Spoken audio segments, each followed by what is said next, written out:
This video was made just for you.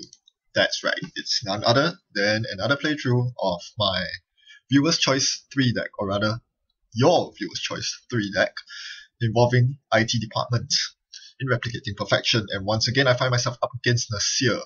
There seems to be so many Nasirs around these days. Well, that's because of L-Art's article on SteamHack.com on the stalling Nasir Steam Shop meta. It is actually a very, very well written article, and I'm very afraid when I read the deck list. Not because Nasir is powerful, but because it seems so similar to my Professor deck. It contains one of each program so that it can cover itself against all bases. And yeah, it can deal with any type of ice and has disruptive power in the form of Imp, which we'll see in this game. My opening hand was a terrible 3 agenda hand, and I mulliganed to 0 agenda hand, so I really cannot complain. But what's best about my opening hand is that there's 2 Grail Ice. Against an ID who likes to face check ice, this is going to set off some fireworks, especially since one of my Grail Ice is a Merlin.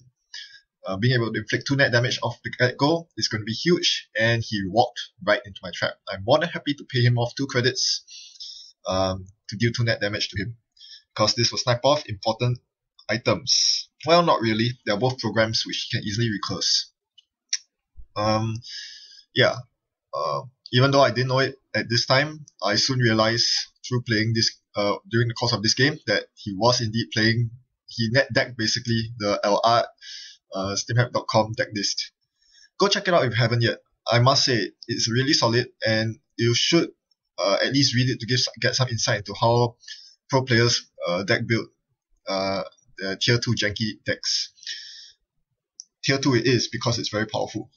My deck, as I said, in the same matchup in my previous video, one of the weaknesses of my deck is that there's a lot of mid-range ice which fuels Nasir's ability.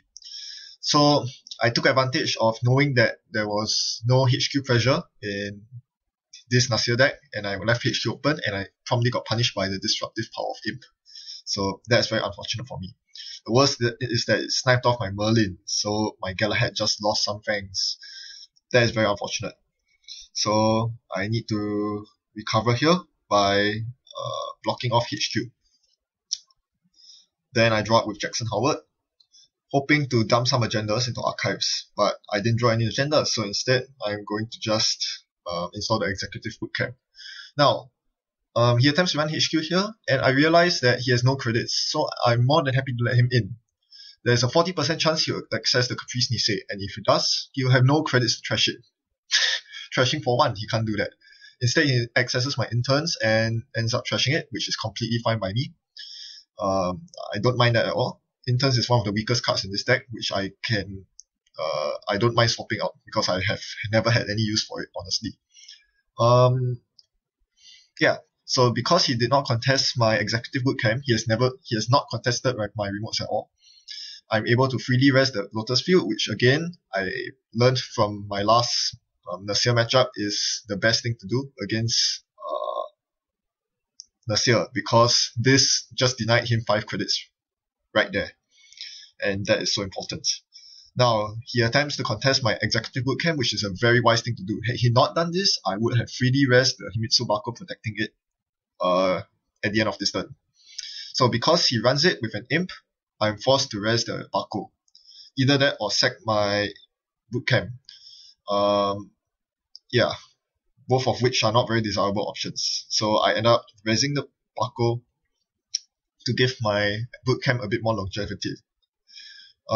Finally, he trashes my mental health clinic, which is a very wise choice. This is a mark of a good player, knowing that credit denial is very important, especially against an RP early on in the game. And since he's already running my other remotes, he might as well just run to trash my bootcamp. Alright, so here I ponder over what to do next. I dearly need credits, and I get that in the form of Celebrity Gift. Unfortunately, I cannot fire it off now. I'm 1 credit short. So my only option here is to tutor Sundew. It pains me a bit to do this because this sends Executive Bootcamp to my heap, my archives, which means that it cannot freely rest ice against Nasir, but I desperately need the credits. So I do toss duplicate Caprice Nisei and the NAPD into archives, and Sandil gets to work. Now, learning from my last game against Nasir, once again, I'm really learning from experience right here. Himitsu Bako is by far the best ice in this matchup because he does not run Kuroda. He only runs Inti, which costs 3 credits to break Himitsu Bako. He has nowhere near the 3 credits needed to get through my Sandil server, so I'm more than happy to let this happen. Then here I actually wanted to Celebrity Gift my whole hand, but I realized that that's probably not a good idea, showing him all the agendas. Instead, what I want to do is to sneak a House of Knives out. This is generally the way I gain the advantage over the runner. With most corps, you don't want to install naked remotes, but in RP, it's almost certainly a safe prospect to do so, simply because they cannot afford to check all your remotes, because they'll have to spend an extra click to get through your centrals first. So yeah, so here he accesses my HQ after installing a Cyber Cipher. There's a very nice inclusion, Cyber Cipher, but he has 0 credits after running, which means he has to trash it using him. And I freely score the House of Knives. So yes, a lot of runners simply cannot afford to check remotes. The only exception is runners who use Desperado. So, and most runners don't expect 3-pointers of RP anyway, so you can get away with a freely scored House of Knives. This is one of the few advantages that my flatline version offers in comparison to the traditional Nisei Mark II, Glacier, and the run version. So, I'm 1 agenda point up, and yeah, the problem is both of my Caprices are in archives now. I think I shuffled one back with the first Jackson, and now it's time to show my hand. So that gift shows my Philotic Entanglement, which is kind of a problem because he does have a Cyber Cipher out. Usually here I would spend my last click to install the Jackson Howard, but if I do that, I'll be left with 4 cards in hand. The chance of him sniping the Philotic Entanglement from my hand, it goes up from 20% to 25%. I don't want to risk that, so I'm just going to click for credit. So I let him set up for 1 turn. He cannot afford to click for credits and keep running my HQ just to find a single Philotic in there, which is a wise choice. So he passes the turn over to me, and now I attempt to score the Philotic Entanglement behind a Himitsu Bako and a Lotus Field. This is no surefire. This is not a guaranteed score, but I'm hoping it will work because he's on 0 credits. But he soon proves me wrong by installing a Ghost Runner.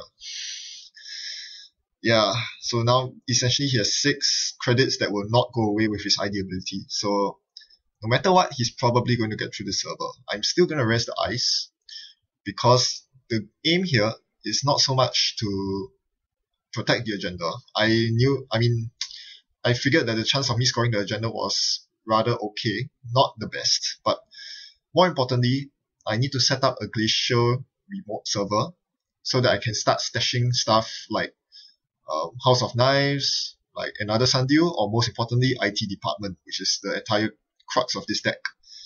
There's a reason why I didn't use Executive Bootcamp to res the Komainu on R&D earlier. That's because it is meant to be a surprise. Once I get an IT department up and running, the Komainu will come into action. But first, punish him.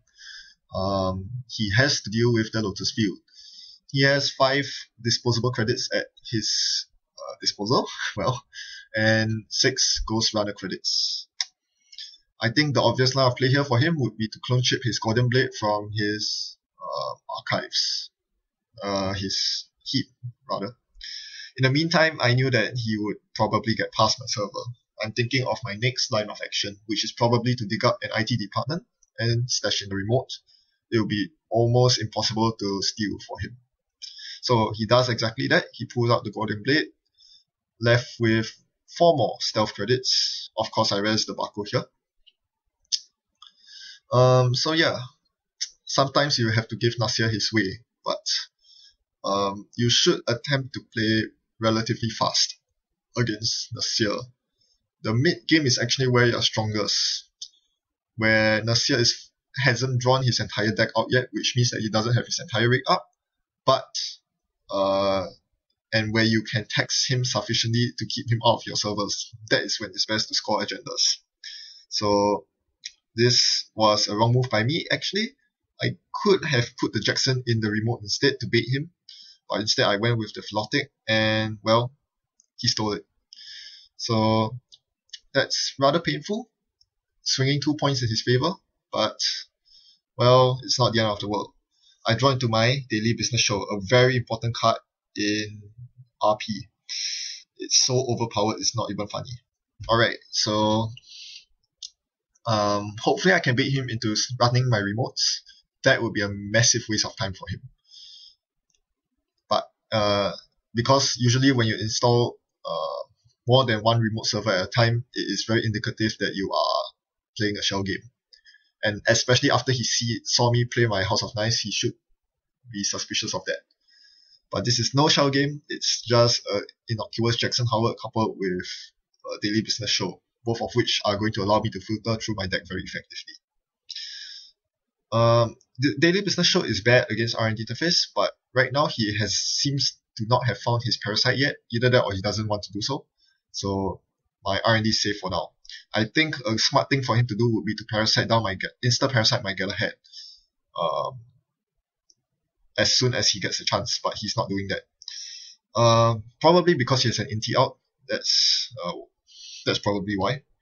I found my Caprice Nisei. I threw it into my remote instead of R&D. Reason is, you can be absolutely positive Nasir runs Steam Hack. You don't want a Steam Hack run to ruin your day when you toss a Future Perfect into that scoring remote. So it's not a Future Perfect, but it's an NEPD. So this is almost a guaranteed score for me. I get rid of my Galahad because I already have 2 other Grail Eyes in my hand. 2 very nasty Grail Eyes. So the main thing here is to threaten match point as quickly as possible. If you can get to 6 points, you're in a very good shape, because that will force the runner to check every single remote, which means that they have to run through your taxing servers in case you score a House of Knives.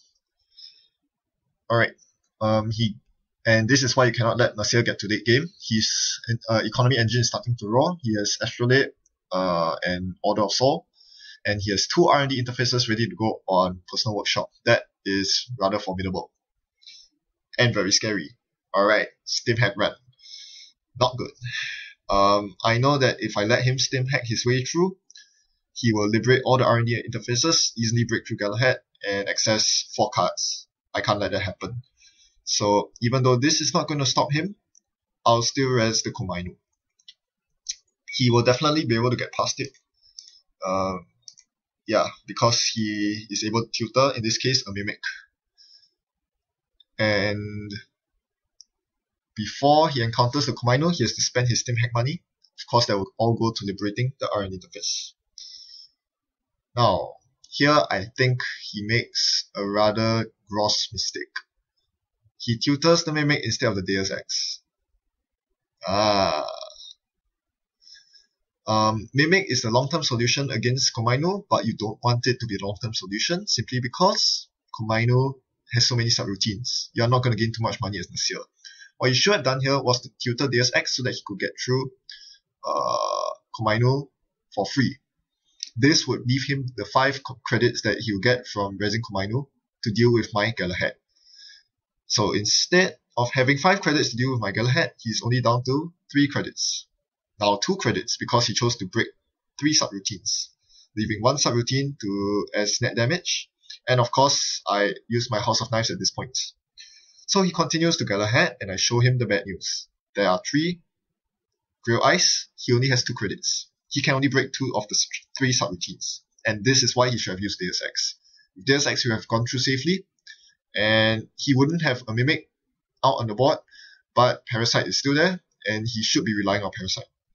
So the only thing he can do here is to break the 2 subroutines and then leave the end of the run to end the run. So this is a huge waste. He should have given himself the chance to see 4 cards. That saved my bacon basically, because he could have easily seen that Future Perfect.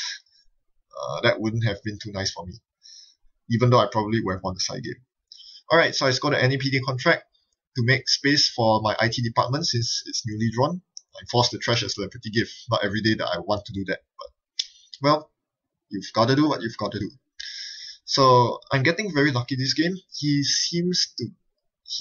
has not found his parasite yet. But then again, if there's one thing you can play better, one thing that he could have done better is to get his parasite into play earlier. Knowing that I'm playing lots of low strength ice, he would be better off destroying them.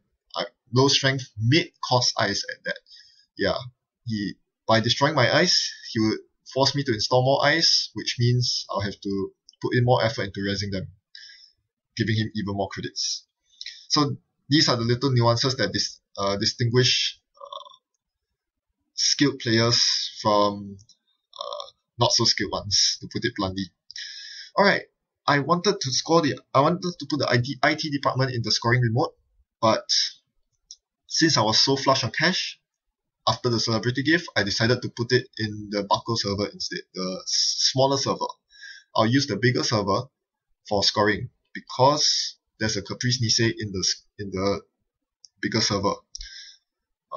No point. I mean, and it doesn't seem like he's too interested in contesting my remote servers anyway. So I'm just going to put the IT department in the One Ice server.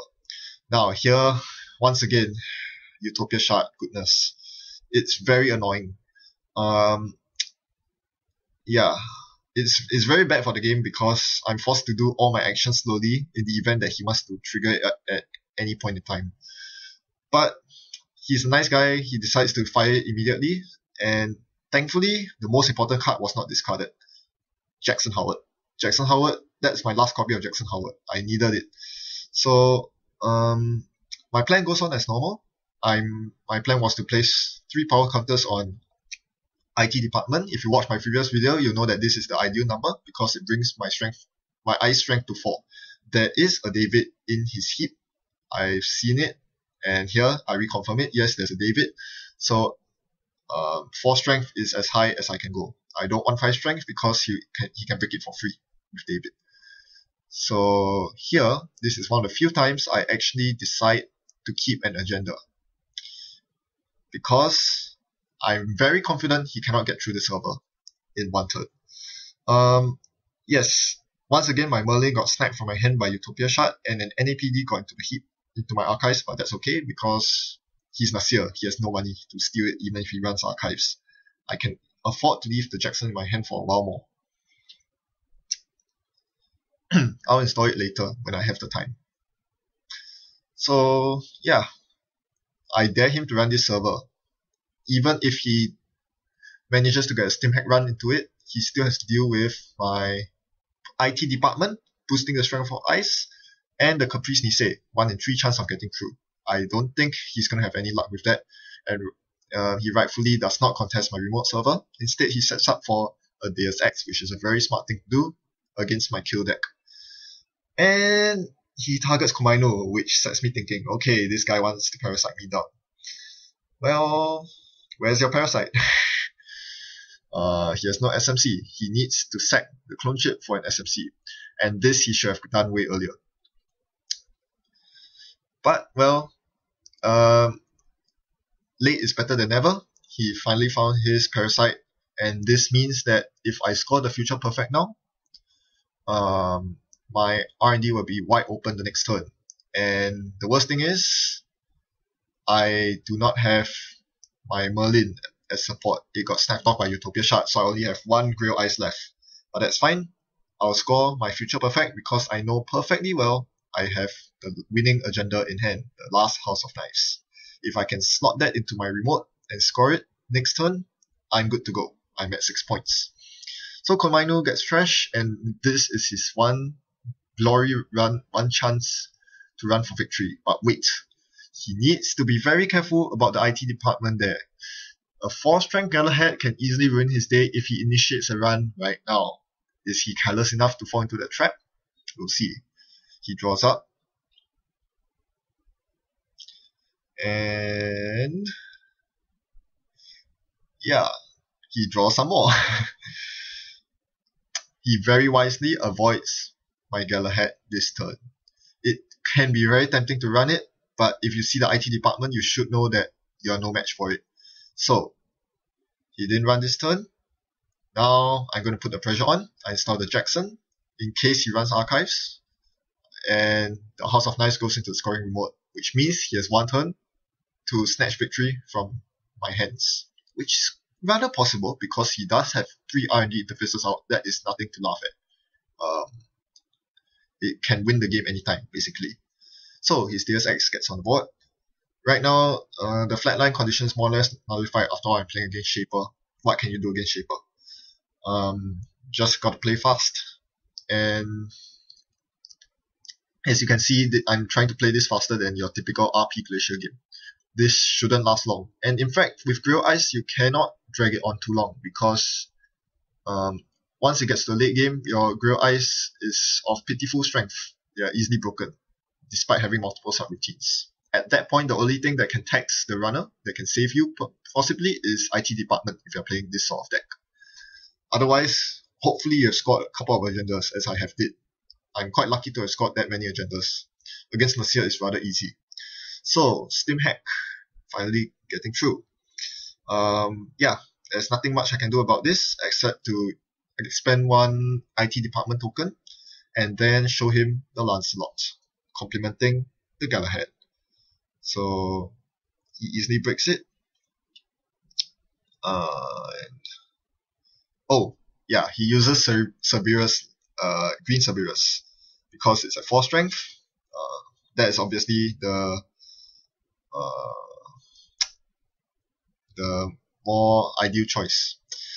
So, yeah, he breaks it, and before he accesses, he uses Clone Chip to tutor a Magnum Opus. And then he sees 4 cards, none of which are agendas. Wow, that's very unlucky for him. I didn't expect him to get any agendas at all. I mean, I didn't expect him to win the game, but seeing no agendas, that really hurts. So yeah. And because of that, I'm able to score my last agenda to win the game. So since this is the second time I'm facing this matchup against 2 different pilots, I'd like to chip in with my 2 cents regarding the Nasir deck, even though I haven't tried it myself. I think you really need to have a very good understanding of the card pool, your deck, and what your opponent offers. How your deck matches up against your opponents, what are your strengths and weaknesses against your opponent. Taking the shoes of Nasir, I think he should know right off the bat that he is a very, very big underdog, because every time he makes a successful run, he probably has less than 2 credits in his credit pool, which means he cannot freely trash Sundews, cannot freely trash Caprice Nice, and most importantly, cannot steal NAPDs and Future Perfects, or rather his chance of stealing them is 0%. So his main priority should have been to bring out the Imp, which he did very quickly, so that was something very commendable on his part. Unfortunately, it didn't really last long. His Imp was quickly expended, and then he scavenged it so that he could trash 2 more items. That was very good play. I commend him for that. So what are the strengths of his deck against mine? The most important thing, as I have stressed at the beginning of the game, is that I'm running mid-range ice, which means they cost quite a bit to res. He did the right thing by denying my executive bootcamp, and then but he didn't continue on with that. What he should have done was use the combination of Parasite or Crescentus and his breakers to force me to res more ice. I think that would have been the great solution against my deck, because forcing me to res more ice only accelerates his gameplay by allowing him to install more and more programs. So that was the crucial part that was missing. If you have Crescentus and Parasite in your deck, there's a lot of things you can do to slow down the core, which was rather essential this game, because I wasn't playing the traditional Glacier style with high tax. I was simply playing flatline, which he had the easy solution for, a Deus Ex that was quickly brought onto the table. And I feel that this is a major similarity between this Nasir deck and my Professor deck, because they are not your typical Shaper Big Rig decks. With instant speed tutorable programs that are capable of mass disruption, you should adapt your playstyle to that of the corpse, and that is where true mastery of Netrunner is required. Are you up for the challenge? As an aside, if you're playing that Nasir deck, it might be wise to think about Code Siphon, because I think it can slot in pretty well in the deck. Thanks for watching. Happy net running. See you around.